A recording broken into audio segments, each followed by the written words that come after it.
ব্যাংককে এসে ৪ দিন থাকলেও আমরা নানার সুকুম্বিত থেকে অন্য কোনো দিকে আসলে মুভ করিনি। আর এই জায়গাটাতে বাঙালি যারা আসেন তাদের জন্য খাওয়া-দাওয়াটা একটু কষ্টকর হয়ে যায়। তবে আমরা খুবই লাকি ছিলাম যে আমরা এখানে যেদিন এসেছি সেদিন রাতেই একটা বাংলা খাবার হোটেলের খোঁজ পেয়ে যাই। এটা মূলত সুকুম্বিত মোড় থেকে পাকিস্তান এম্বাসি রোডের দিকে ঢুকলে হাতের বাঁয়ে ১ম যে গলিটা পড়ে সেই গলিতেই। বলছি মা কিচেনের কথা। রান্নাবান্না অবশ্য আন্টি নিজের হাতেই করেন, এই কারণেই আন্টিকে ডেডিকেট করেই মা কিচেন নামটা রাখা হয়েছে। এখানে খেয়ে আমি এবং আমার হাজবেন্ড দুজনের পার্সোনালি খুবই ভালো লেগেছে, আর ওনাদের ব্যবহারটাও ছিল খুবই ভালো, আর রান্নার কথা তো আর বলার বাইরে। এখানে খাওয়ার পর আমাদের মনে হয়েছে খাওয়া দাওয়ার জন্য এটা একটা পারফেক্ট প্লেস হতে পারে, তাই আমাদের মতে হয়তোবা কারো হেল্প হতে পারে সেই হিসেবে ভিডিওটি করা। প্রতিবেলার খাবারই ছিল খুবই ফ্রেশ, আর ওনাদের পারমিশন নিয়েই আমরা ওনাদের কিচেনে যাওয়ার একটু সুযোগ পেয়েছি, তাই টুকটাক ভিডিও সেখান থেকেও করার সুযোগ হয়েছে।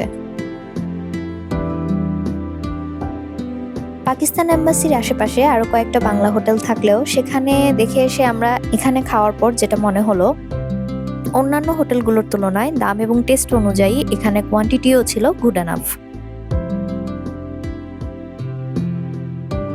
তবে এখানে খাবারটা সার্ভ করা হয় প্যাকেজ সিস্টেমে।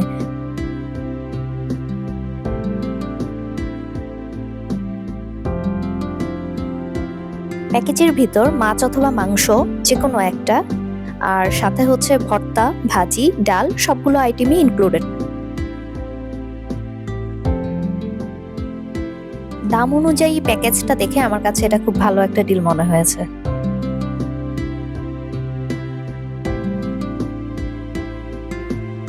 যেহেতু আমরা দুজন ছিলাম আর ৪ দিন খাওয়া হয়েছে, সেক্ষেত্রে আমরা কম বেশি সবগুলো আইটেমই টেস্ট করার সুযোগ পেয়েছি।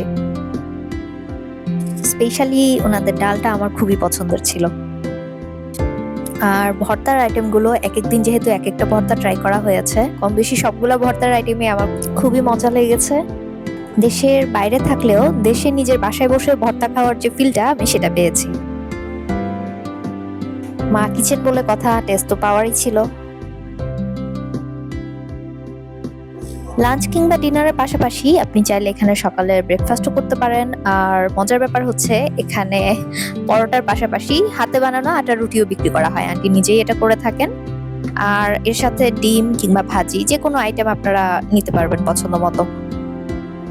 তবে রুটি বা পরোটা যে শুধুমাত্র নাস্তায় পাবেন ব্যাপারটা তা নয়, আপনি চাইলে লাঞ্চে কিংবা রাতে ডিনার রুটি বা পরোটা অর্ডার করতে পারেন। তাই কেউ যদি থাইল্যান্ডে এসে ব্যাংককে থাকা হয় আর ব্যাংককের নানার সুকুম্বিতে আসেন, তাহলে অবশ্যই এখানে একবার খাওয়ার ট্রাই করে দেখতে পারেন।